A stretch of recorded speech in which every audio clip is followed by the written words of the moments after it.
바이든이 당선되면 달러가 약세가 될 거다라고 하는 전망은 아직까지는 좀 맞지 않는 거 아닌가라는 생각이 듭니다. 그리고 새롭게 바이든 행정부가 출범한다고 하더라도 달러를 강제로 끌어내리는 일은 하지 않겠다라고 얘기했기 때문에 아마 당분간도 또 뭐 달러는 일정한 그 폭 내에서 치고받고를 계속하지 않을까라는 생각이 드는데요.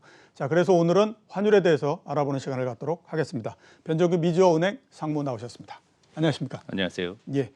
자, 달러가 굉장히 약세가 될 거다라고 전망을 했었는데 달러 인덱스 기준으로 90을 잠깐 뚫고 내려갔다가 다시 또 회복을 했습니다. 네. 그래서 지금 90에서 강력하게 저항을 하고 있는 그런 그 상태인데 결국 보면 지지도 상당히 될 가능성도 있다 이런 이제 판단이 들거든요. 달러에 대해서 어떻게 지금 앞으로 방향성을 보고 계십니까? 네, 그 지난번 시간에 저희가 말씀을 드렸지만 올해 전체적으로 전체적인 기조는 연준에 달려 있다. 예. 지금 바이든 행정부가 이제 들어오지 않습니까? 예. 그렇지만 바이든 행정부의 기조도 중요하지만 우선 연준을 봐야 된다. 미국의 경제 대통령은 옐런이 아니고 그렇죠. 예, 파월입니다. 파월이죠. 예. 그런 거를 가장 염두에 두시고 제로금리 향방이 올해도 달러화 그리고 전체적인 미국 시장 그리고 글로벌 경제에 크게 영향을 미친다. 이렇게 우선 그 큰 축을 잡으시면 되겠습니다. 예. 그리고 환율은 저번 시간에도 말씀을 드렸듯이 어느 정도 하락을 할 수도 있다. 지금 특히 환율을 보시면 어느 정도 지금 올라왔지 않습니까? 예, 연초에 1,080원 정도까지 내려갔다가 다시 그렇죠. 반등을 해서 지금 네. 이제 1,100원에서 말씀하신다시피 이제 왔다 갔다 이제 크게 저항을 지금 받고 있는 그런 상황인데요.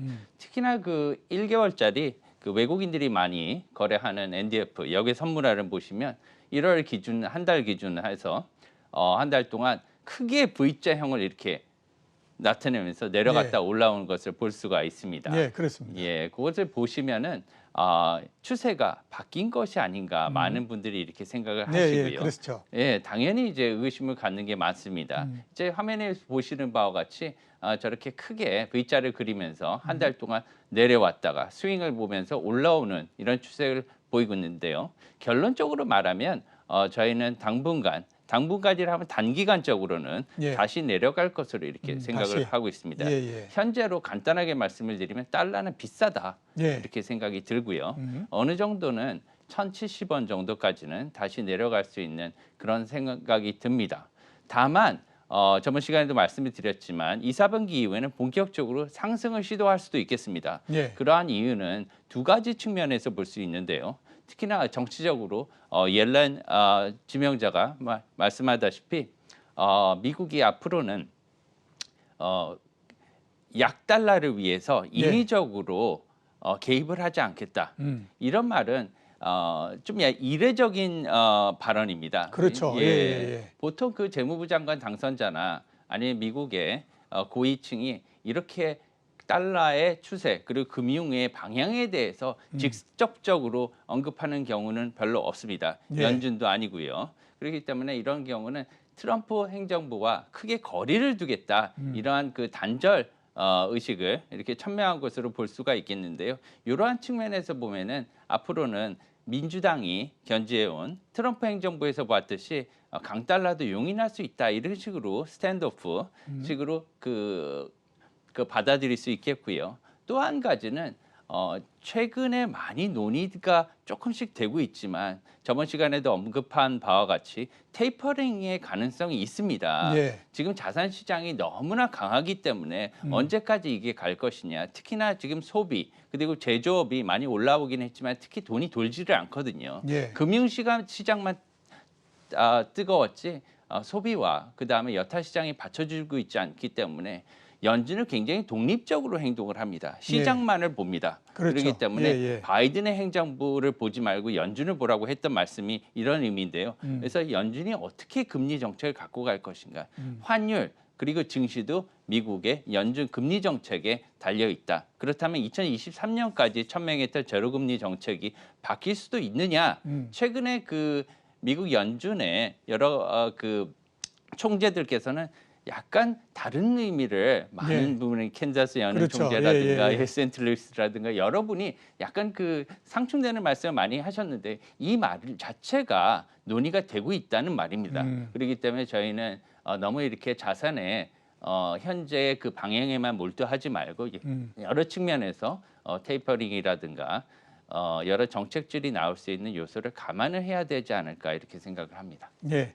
연준 내에서 여러 사람들이 각기 다른 얘기를 한다라고 하는 거는 연준 내에서 지금까지 왔던 통화 정책과 조금 다른 형태의 정책 변경이 이루어질 가능성이 있는 부분들이 이미 논의되고 있기 때문에 그런 형태다라고 그 자체로 의문이 나는 거죠. 예, 그렇죠. 뭐 상무님 말씀하신 걸 들으니까 아 그럴 수 있겠다라는 생각이 상당히 많이 듭니다. 일단 뭐 여러 얘기들을 이 밖으로 내보내서 시장을 한번 좀 태핑을 하고 그 다음에 또 시장이 거기에 대해서 대비를 할 수 있도록 이렇게 한번 시그널도 주고 이러면서 계속하는 것이 이제 성숙돼 있는 정책을 끌고 가는 그런 형태이니까 아마 그럴 맞습니다. 가능성도 뭐 상당히 있지 않을까. 연준으로서는 솔직히 상대적으로 예. 지금 부양책이 크게 타격을 받지 않고 원만하게 타결이 되고 있기 때문에 그 그렇죠. 분야에 있어서는 재정 정책이 크게 잘 먹혀들고 있다. 그리고 재정 정책 측면에서는 큰 저항을 받지 않고 2조 달러라는 부양책이 통과가 됐기 때문에 예. 지금 화폐 정책 측면에서는 약간 금리를 올려도 크게 문제가 없다는 부담이 많이 줄어든 상태이기도 합니다. 예. 그런 측면에서 이번에 옐렌 지명자가 대중국 강경책을 계속 유지하겠다 이렇게 얘기는 했지만 화폐 정책이나 연준의 정책은 따로 이렇게 분리해서 보시는 게 맞습니다. 예, 알겠습니다. 자, 이번에는 금리를 한번 좀 여쭤보도록 하겠습니다. 앞에서 말씀하셨던 것처럼 이제 달러가 어떻게 되느냐 하는 부분들에서 상당히 큰 역할을 하는 것이 미국의 시중금리가 어떻게 되느냐 하는 것들이 굉장히 큰 역할을 하지 않습니까? 맞습니다. 이제 금리가 올라가게 되면 자연적으로 미국 쪽으로 자금도 많이 몰릴 거고 그러다 보면 이제 달러가 강세가 계속 될 거다라고 하는 전망이 상당히 있는데요. 자, 바이든 시대가 열리고요. 그 다음에 블루웨이브도 역시 이제 현실화돼 있는 형태고 그렇게 되다 보니까 최근에 미국의 금리가 상승을 하고 이런 형태가 지금 나왔거든요. 금리가 반전될 가능성에 대해서는 지금 어떻게 보고 계십니까? 반전될 가능성은 있다고 봅니다. 예. 제가 좀 전에 말씀을 드렸다시피 테이퍼링의 가능성이 저번 시간부터 누누이 말씀을 드렸지만 지금 자산 시장이 많이 뜨겁습니다. 그렇죠. 예, 주식도 그렇고요. 인플레 우려가 곳곳에서 올해의 대부분의 애널리스트는 인플레이션을 화두로 삼고 있지 않습니까? 그렇죠. 이 돈이 어디로 갈 것인가?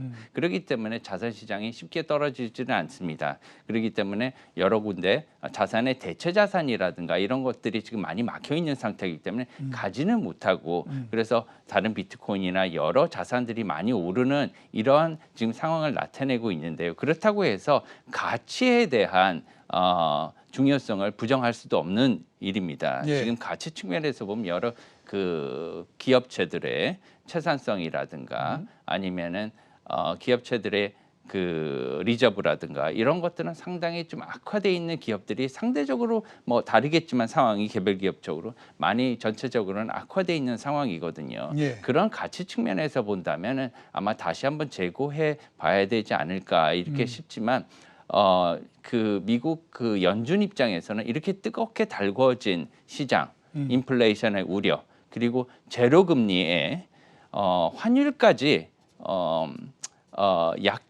약 달러를 갖고 간다면 상당히 아마 불리하지 않을까. 그렇겠죠. 예. 예, 이런 위험성은 예전에 미국의 대공황 시대 그리고 남미의 케이스에서도 많이 익히 들어서 알고 있지 않습니까? 예. 그렇기 때문에 이런 것들에 대한 위험성을 너무나 잘 알고 있는 미국이 이것을 선제적으로 아마 대응하지 않을까 이렇게 개인적으로는 생각을 하고 있습니다. 예.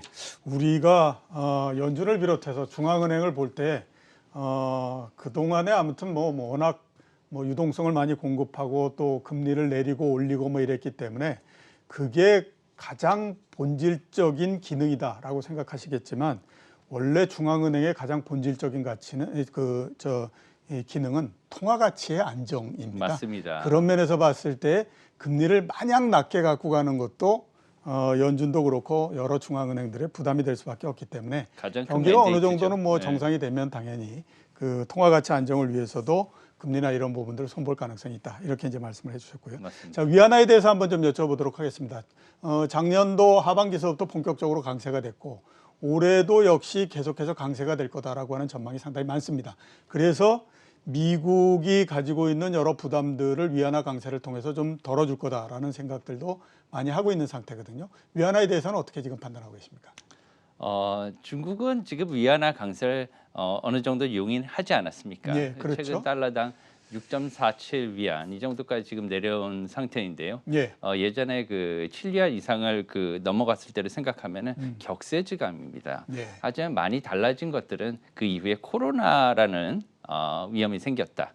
그리고 신정부가 들어섰다 미국에 이런 정도인데 그에 비하면은 정책적으로 많이 이렇게 그 도움을 받았다 이렇게 생각을 할 수도 있겠습니다. 이러한 정책적인 그 변화가 예상이 된다면 개인적으로는 당분간은 지금 자산 시장의 활성화 그리고 또 그 어느 정도 바이든 정부가 본격적으로 뿌리를 내리기 전까지는 계속 이런 그 환율의 추세가 간다고 생각하면 2, 4분기 이후에는 본격적으로 좀 상승을 하지 않을까 이렇게 생각을 하고 있습니다. 그런 네. 또한 이유는 미국의 제로금리가 어느 정도 테이퍼링이 시작이 된다고 하면 지금 그 미국과 중국의 5년, 10년 차 국채 금리 스프레드가 10년 차가 5년 차보다 더 적습니다. 이런 네. 것들은 왜곡돼 있는 상황이거든요. 이건 정책적인 문제에서 기인한 문제입니다. 그래서 이런 것들이 노멀라이즈되는 재정상화되는 과정에서 아마 위안화는 예. 상승하는 국면을 2, 4분기부터는 보이지 않을까 이렇게 예상하고 있습니다. 예. 자, 그 다른 쪽으로 한번 좀 여쭤보도록 하겠습니다. 가상화폐를 좀 여쭤봐야 될 것 같은데 아시는 것처럼 비트코인이 한때 4만 달러를 넘어갔었습니다. 다시 이제 하락해서 지금은 3만 5천 달러, 3만 6천 달러대를 계속해서 오가는 형태를 지금 계속 기록을 하고 있거든요. 아주 공격적으로 본 곳 같은 경우에는 제 기억으로 올해 연말에 3억이 된다라고 하는 거를 얘기한 곳까지도 있었습니다. 비트코인으로 대표되는 가상화폐에 대해서는 지금 어떻게 보고 계십니까? 비트코인은 개인적으로는 리스크 자산으로 이렇게 생각하고 예, 있습니다. 리스크 자산. 예. 비트코인의 가격적인 흐름을 역사적으로 이렇게 본다면 굉장히 급등락이 심합니다. 연간 보통 그 전통적인 자산 같은 경우에는 주식이나 아니면 채권이라든가 아니면은 대체 자산들의 경우에도 연 100% 이상을 넘어가면 이건 굉장히 이례적인 상황이거든요. 그렇죠. 예. 급등락이 특히나 주식이나 아니면 특히 채권 같은 경우에는 10% 이상을 넘지를 않습니다. 예. 외환도 그렇고요, 환율도 그렇고요. 그렇죠. 비트코인을 보면은 거의 1000% 이상을 등락하는 이런 그렇죠. 자산들은 위험 자산군으로 봐야 되고요. 그리고 일단 비트코인과 대별해서 중앙 센트럴 뱅크 디지털 커런시라고 CBDC가 있지 않습니까? 예. 이제 중앙은행이 발행하는 가상화폐인데요. 이것들을 좀 주의해서 보셔야 되지 않을까 생각합니다. 지금 중국은행에서 지금 디지털 화폐를 발행을 지금 하고 있지 않습니까? 사용을 굉장히 많이 촉진하고 있는데요. 이와 관련해서 미국도 디지털 화폐를 지금 추진하는 것으로 이렇게 발표가 되고 있습니다. 이 디지털 화폐 같은 경우에는 세계의 이제 금융 패권을 위해서 미국과 중국이 이렇게 많이 노력하는 측면인데요. 이제 미국까지 디지털 화폐를 중앙은행 연준에서 이렇게 발행을 하게 된다면 과연 비트코인이 지금 그 대체재와 보완재 중에서 대체재에 속합니다. 예. 대체재의 가격은 분명히 떨어지게 돼 있거든요. 이런 그렇죠. 측면에서는 미국의 디지털 화폐의 그 사용과 발행 이런 것들을 주의해서 좀 봐야 되지 않을까 이렇게 생각을 하고 있습니다. 예. 디지털 화폐 발행 그리고 그게 어떻게 유통되는지 한번 눈여겨봐라라고 말씀을 하셨고 비트코인 같은 경우에는 원래 이제 몇 년 전에 한참 유행을 할 때에는 기축통화를 바꿀 거다라는 얘기를 많이 하지 않았습니까? 근데 이번에 가격이 움직이는 걸 보면서 비트코인이 화폐가 되기는 어려울 것 같아 이런 얘기들을 많이 했던 것 같아요. 왜 그러냐 그랬더니 아니 일주일 사이에 기준되는 화폐가 20%, 30%씩 움직인다라고 하면 그 정신이 없어서 어떻게 그걸 하겠느냐라는 얘기를 해서 이번 같은 경우에 본인 스스로가 좀 한계를 좀 드러낸 게 아닌가라는 생각이 좀 들긴 합니다. 앞에서 말씀하셨던 것처럼 그 중앙은행들이 발행하는 그 화폐에 대해서 좀 그 관심을 가졌으면 좋겠다라고 맞습니다. 말씀하셨는데 그렇게 되다 보니까 당장에 나오는 게 뭐냐면 디지털 위안화 이 부분들입니다. 당초에 이제 많이 얘기될 때에는 중국의 위안화가 달러의 기축통화를 흔들기 위해서 이런 그 디지털 쪽으로서 가는 거다라는 얘기를 했었는데 디지털 위안화 부분들에 대해서는 어떻게 지금 보고 계십니까? 예, 좀 전에 그 비트코인 그리고 그 미국의 디지털 통화 그 발행 움직임과 좀 전에 말씀드렸듯이 이런 거와 발맞춰 같이 봐야 될 것 같습니다. 예. 지금 가상화폐라는 그 움직임은 어떻게 돌이킬 수 없는 이런 그 대세로 받아들이고 있는 상태지 않습니까? 그렇죠. 이제 종이화폐 그 시대는 이미 가버린 상태라고 지금 보이고요. 저희들도 지금 전부 다 돈을 가지고 다니는 사람들은 거의 많이 없어졌잖아요.